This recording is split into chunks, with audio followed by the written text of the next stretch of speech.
Assalomu alaykum, hurmatli tomoshabinlar. Bugun men juda muhim mavzuni oddiy va aniq qilib tushuntirib beraman. Pensionerlarga 1.500 ming so'mdan pul berilishi haqida tarqalgan xabarlar nimani anglatadi? Kim bu pulga da'vo qilishi mumkin? Kim kutmasligi kerak? Va eng asosiysi, odam aldanib qolmasligi uchun nima qilish kerak?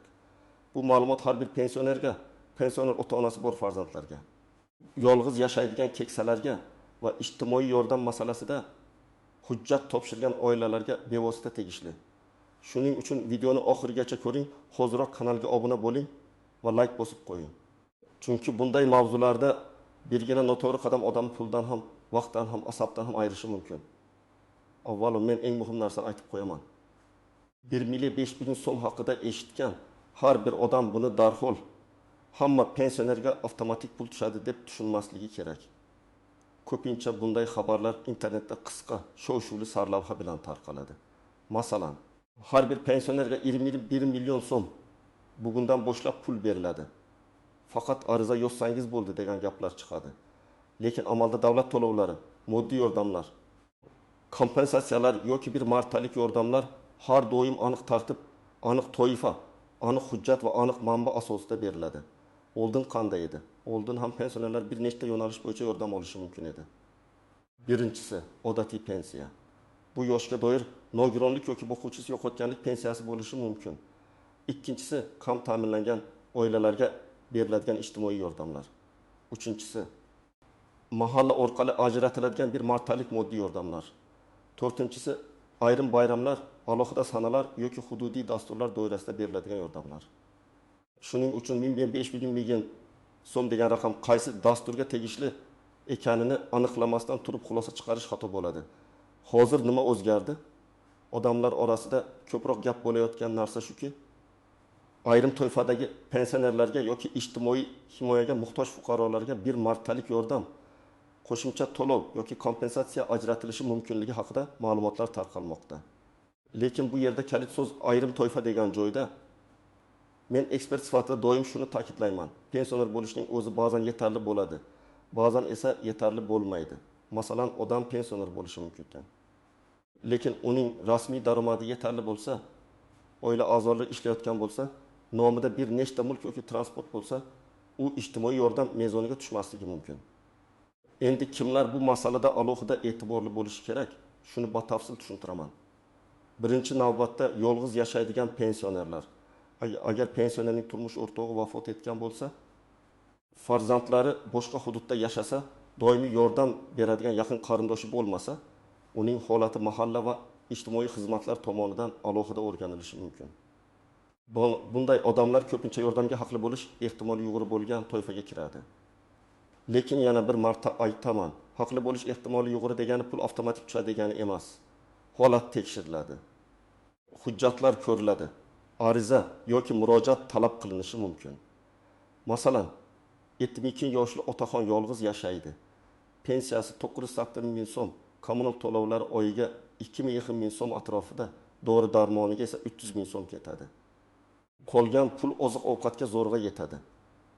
Bunday vaziyatda u mahallaga murojaat qilsa, uning yashash sharoiti, daromadi, sog'lig'i va real ehtiyoji o'rganilishi mumkin. Agar hududda bir martalik 1.500 ming so'mlik yordam dasturi mavjud bo'lsa yoki umumiy ijtimoiy yordam mablag'i ajratilgan bo'lsa, u odam ariza orqali ko'rib chiqilishi mumkin. Ikkinchi toifa, nogironligi bo'lgan pensionerlar. Bu yerda ham vaziyat turlicha bo'ladi. Kimdir nogironlik pensiyasi oladi, kimdir yoshga doir pensiya oladi, lekin sog'lig'i sababli doimiy davolanishga muhtoj. Masalan, pensioner oyiga 1.200 ming so'm pensiya oladi. Lekin har oy insulin, yurak dorisi yoki qon bosimi dorilariga 400 ming so'mdan 700 ming so'mgacha sarflaydi. Qog'ozda uning pensiyasi bor, lekin amalda xarajatlari juda katta. Shunday hollarda shifokor ma'lumotnomasi, retseptlar, nogironlik guvohnomasi, davolanish xarajatlarini ko'rsatuvchi hujjatlar yordam masalasida muhim rol o'ynaydi. Uchinchi toifa, kam ta'minlangan oilada yashayotgan pensionerlar. Ayrimlar men pensionerman, demak menga berilishi shart deb o'ylaydi. Lekin agar pensioner farzandlari bilan bir uyda yashasa, oila a'zolari daromadi birgalikda hisoblanishi mumkin. Masalan, ona pensioner pensiyasi 1.100 ming so'm, u o'g'li kelini va 2 nabirasi bilan yashaydi. O'g'li rasmiy dard million so'm oylik oladi. Kelini ham ishlaydi. Bunday oilada pensionerning o'zi ham pensiya olsa ham umumiy oilaviy daromad hisobga olinishi mumkin. Natijada yordam rad etilishi ehtimoli bor. Bu adolatsizlikdek ko'rinishi mumkin, lekin ijtimoiy yordam tizimida ko'pincha alohida shaxs emas, butun oila holati ko'riladi. 4-toifa. Temir daftar, ayollar daftari, yoshlar daftari yoki ijtimoiy himoya ro'yxatlarida turgan oilalar. Agar pensioner shunday ro'yxatda bo'lgan oilada yashasa, 1.500 ming so'm miqdoridagi yordamga o'xshash to'lovlar aynan ro'yxatdagi ehtiyoj asosida ajratilishi mumkin. Bu pul ba'zan naqd yoki karta orqali beriladi. Ba'zan oziq-ovqat, dori-darmon, kommunal qarzdorlikni yopish yoki boshqa maqsadli yordam shaklida bo'lishi mumkin. Shuning uchun menga pul berishsin, o'zim xohlagan narsaga ishlataman degan yondashuv har doim ham ishlamaydi. Endi kimlar ortiqcha xavotir olmasligi kerak? Agar pensionerning pensiyasi o'z vaqtida tushayotgan bo'lsa, uning shaxsiy ma'lumotlari to'g'ri bo'lsa, bank kartasi ishlayotgan bo'lsa, u hech qanday shubhali SMS yoki havolaga kirmagan bo'lsa, har kuni bankka yugurish shart emas. Ko'p hollarda rasmiy to'lov bo'lsa, bu haqda mahalla pensiya jamg'armasi, bank yoki rasmiy davlat portallari orqali aniq xabar beriladi. Eng katta xato shuki, odamlar internetdagi noma'lum kanal yozgan gapga ishonib, kartasi raqamini, SMS kodini, pasport ma'lumotini begonaga yuborib qo'yadi. Men bunga mutlaqo qarshiman.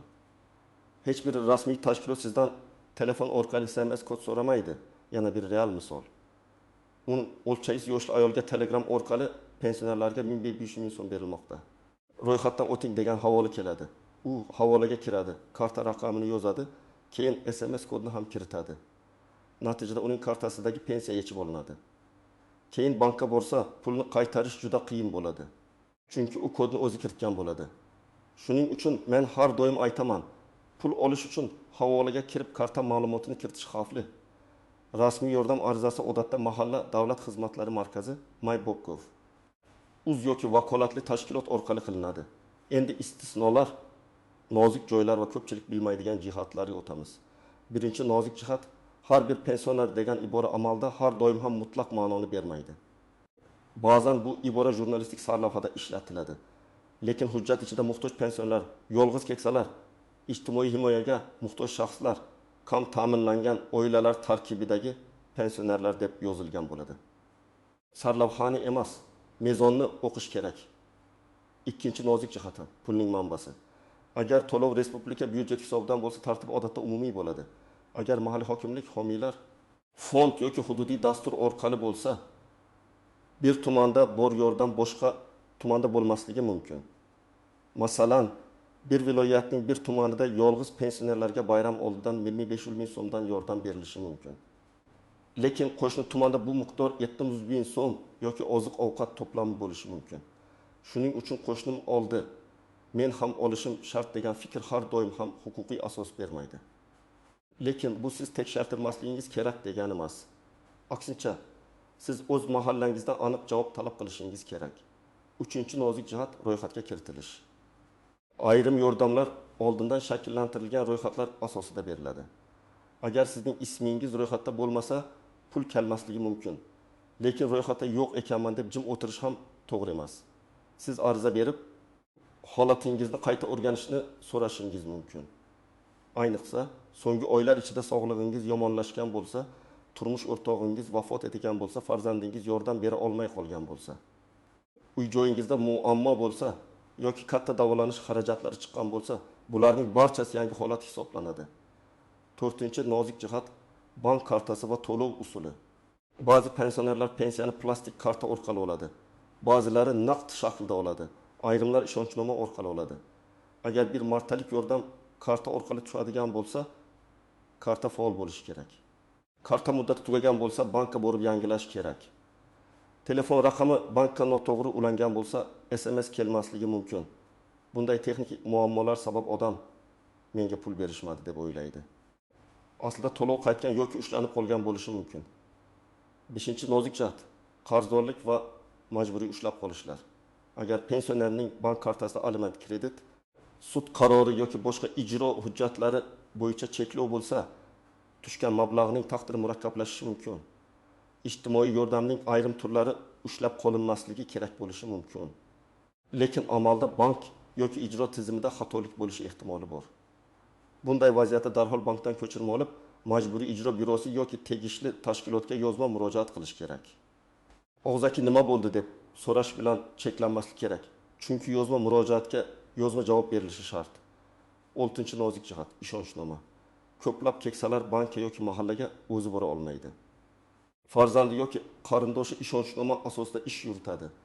Bu qonuniy bo'lishi mumkin, lekin juda ehtiyot bo'lish kerak. Ishonchnomani kimga berayotganingizni biling. Karta, PIN kodini hech kimga aytmang.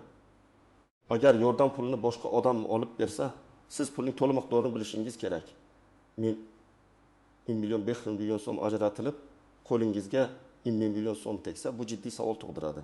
Har bir to'lov bo'yicha kvitansiya, bank MSI yoki yozma ma'lumot bo'lishi kerak. Endi eng muhim qism, nima qilish kerak? Men tomoshabinlarga aniq tartibni aytaman. Birinchi qadam, vahimaga tushmang va noma'lum havolalarga kirmang. Telegram, WhatsApp yoki Facebookda kelgan, ro'yxatdan o'ting degan link rasmiy manbadan bo'lmasa, unga pasport va karta ma'lumotlarini kiritmang. Rasmiy manba deganda hukumat portallari my.gov.uz, pensiya jamg'armasining rasmiy kanallari, mahalla yoki hokimlikning tasdiqlangan sahifalari nazarda tutiladi. Ikkinchi qadam, mahallaga murojaat qiling. Mahalla raisi, hokim yordamchisi yoki ijtimoiy xodimdan aynan shuni so'rang. Pensionerlarga 1500 ming so'mlik yordam bo'yicha bizning hududda dastur bormi? Kimlarga beriladi? Men ro'yxatdamanmi? Ro'yxatda bo'lmasam, ariza topshirsam bo'ladimi? Savolni umumiy bermang. Pul bor ekan, menga beringlar desangiz javob ham umumiy bo'ladi. Aniq dastur, aniq mezon, aniq ariza haqida so'rang. Uchinchi qadam, hujjatlarni tayyorlang. Odatda shaxsni tasdiqlovchi hujjat, pensiya guvohnomasi yoki pensiya olishingizni tasdiqlovchi ma'lumot, bank karta rekvizitlari, yashash joyi bo'yicha ma'lumot, oilaviy ahvolga oid hujjatlar kerak bo'lishi mumkin. Agar yolg'iz yashasangiz, buni tasdiqlovchi ma'lumot muhim. Agar nogironlik bo'lsa, nogironlik guvohnomasi. Agar davolanish xarajatlari katta bo'lsa, shifokor xulosasi, retsept. Dorixona, cheklar yoki davolanishga oid hujjatlar foyda beradi. Hujjat qancha aniq bo'lsa, sizning holatingiz shuncha tushunarli ko'rinadi. 4-qadam, yozma ariza qoldiring. Men har doim o'zaki gap bilan cheklanmaslikni maslahat beraman. Arizada o'zingizni tanishtiring. Pensiya miqdorini yozing, yashash sharoitingizni tushuntiring. Yordamga nima sababdan muhtoj ekaningizni ko'rsating va 1 million 500 ming so'mlik bir martalik moddiy yordam yoki mavjud ijtimoiy yordam dasturi bo'yicha holatingizni ko'rib chiqishni so'rang. Arizaning bir nusxasini o'zingizda qoldiring. Qabul qilingan sanasi yoki ro'yxat raqamini yozdirib oling. Bu keyin javob talab qilish uchun kerak bo'ladi. 5-qadam, bank kartangizni tekshiring. Karta muddati tugamaganmi? SMS xabarnoma ulanganmi? Telefon raqamingiz o'zingizniki yoki boshqa odamnikimi? Karta bloklanmaganmi? Hisobda cheklov yo'qmi? Shularni bankdan aniqlang. Ayniqsa keksalar ko'pincha karta bo'limida turadi deyshadi. Bu qulay tuyulishi mumkin, lekin xavfli. Pensioner o'z pulini o'zi nazorat qilishi kerak. Hech bo'lmaganda har bir tushum bo'yicha xabardor bo'lishi kerak. 6-qadam, rad javobi bo'lsa, sababini so'rang. Sizga tegishli emas degan og'zaki javob yetarli emas. Nega tegishli emas? Daromad mezoni oshib ketganmi? Ro'yxatda yo'qmisiz? Hujjat yetishmayaptimi? Hududda bunday dastur yo'qmi? Mablag' tugaganmi? Har bir sababning yechimi boshqacha. Agar hujjat yetishmasa, to'ldirasiz. Agar ro'yxatda bo'lmasangiz, qayta o'rganish so'raysiz.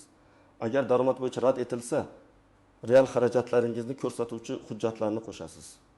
Agar mutlaqo asos bo'lmasa, yuqori tashkilotga murojaat qilasiz. 7-qadam, firibgarlardan ehtiyot bo'ling. Kimdir men sizni ro'yxatga kiritib beraman, 200 ming so'm bering desa, darhol shubhalaning. Kimdir SMS kodni ayting, pulingizni chiqarib beraman desa, rad eting. Kimdir pasportingiz rasmini yuboring, kartangizni ham yuboring desa, yubormang. Rasmiy yordam olish uchun pora xizmat haqi yoki yashirin to'lov bo'lmasligi kerak. Agar kimdir pul talab qilsa, ismini, lavozimini, telefon raqamini yozib oling va tegishli idoralarga murojaat qiling. Yana bir muhim maslahat. Farzandlar ota-onasiga yordam bersin. Ko'plab pensionerlar internetdagi xabarni farqlay olmaydi, rasmiy saytga kira olmaydi. bank ilovasidan foydalanmaydi. Agar sizning ota-onangiz pensioner bo'lsa, ularning kartasi faolmi? Pensiyasi vaqtida tushyaptimi? Mahallada ro'yxatda turadimi? Qo'shimcha yordamga ehtiyoji bormi? Shuni tekshirib bering. Bu yerda gap faqat 1 million 500 million so'mda emas. Ba'zan odam o'zi bilmagani uchun doriga, oziq-ovqatga, kommunal to'lovga yoki reabilitatsiyaga ajratiladigan boshqa yordamlarni ham olmay yuradi.